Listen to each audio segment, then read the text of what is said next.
उन बालक में जाएगी ना, अपन सोचेंगे देख कितनो छोटो बालक है फिर भी समझदारी कितनी है। आते सबको प्रणाम किया, फिर सत्संग में बैठा है। अरे यही इतना समझदार तो इनका परिवार कितना समझदार होगा। बोलो उनकी तो महिमा बड़ी मगर परिवार की भी महिमा बड़ी है। दूसरी बात, झुकने से ज्ञान बढ़ता।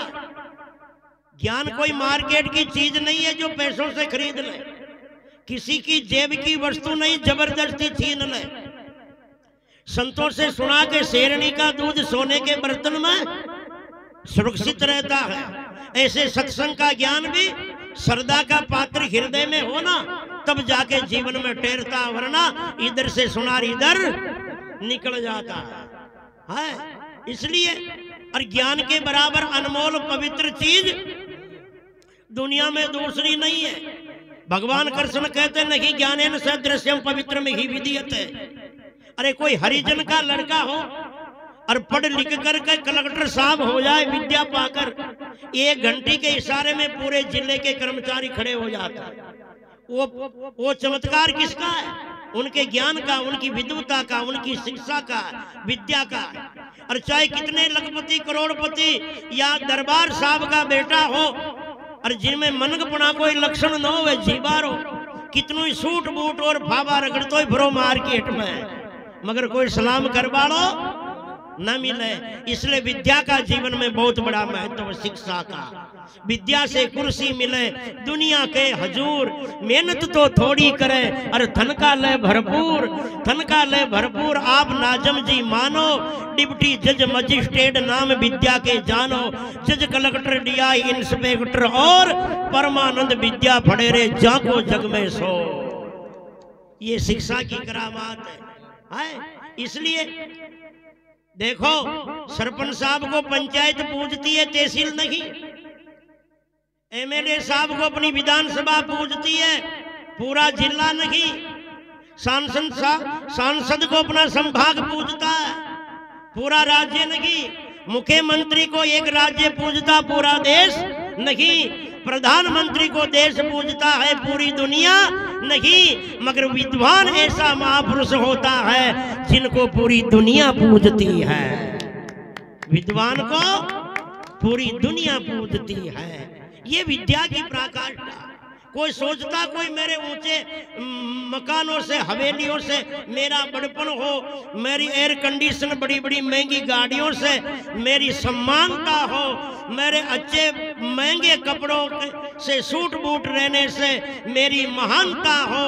अगर इनसे मानता होती तो जैनी संतों के पास तो है, जैनी संतों के पास तो अरे पहनने के लिए एक अंडरवियर तक नहीं होती है, पहनने तक के लिए तन में तार तक नहीं होता है। मगर फिर भी बड़े बड़े करोड़पति अरबपति उनके चरणों में नाग रगड़ते हैं।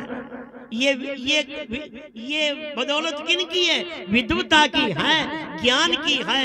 तरुण सागर जी महाराज हुए ना जैन समाज में, जो कड़वे प्रवचन के नाम से प्रसिद्ध थे। कभी कभी उनके प्रवचन पार्लियामेंट विधानसभा में होते थे। अरे बड़े बड़े मंत्री तक नीची गर्दनें करके सुनते थे।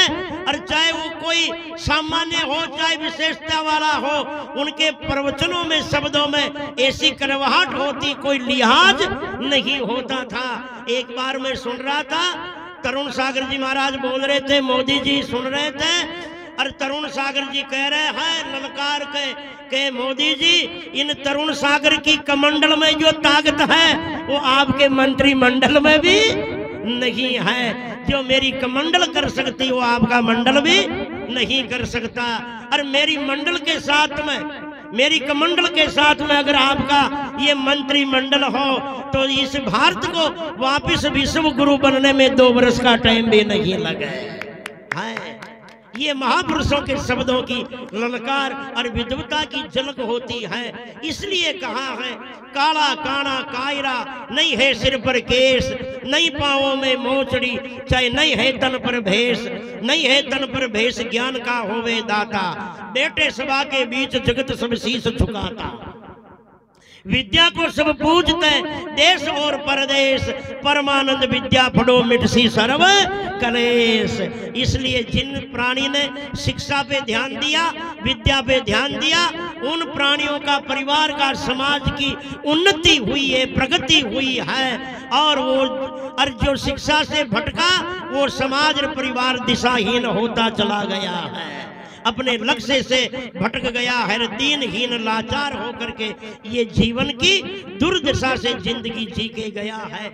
इसलिए कहा है झुकने से ज्ञान बढ़ता है, और ज्ञान बढ़ता तो स्वाभिमान बढ़ता है। ध्यान देना, जिनके अंदर स्वाभिमान नहीं वो किसी समाज के आगे लाचार होके जीता है, तो वो समाज ऊंचा है, हम नीचे हैं। और जब ज्ञान आता है, इतिहास का ज्ञान होता है, तो ये हीनता हृदय से खत्म हो जाती है।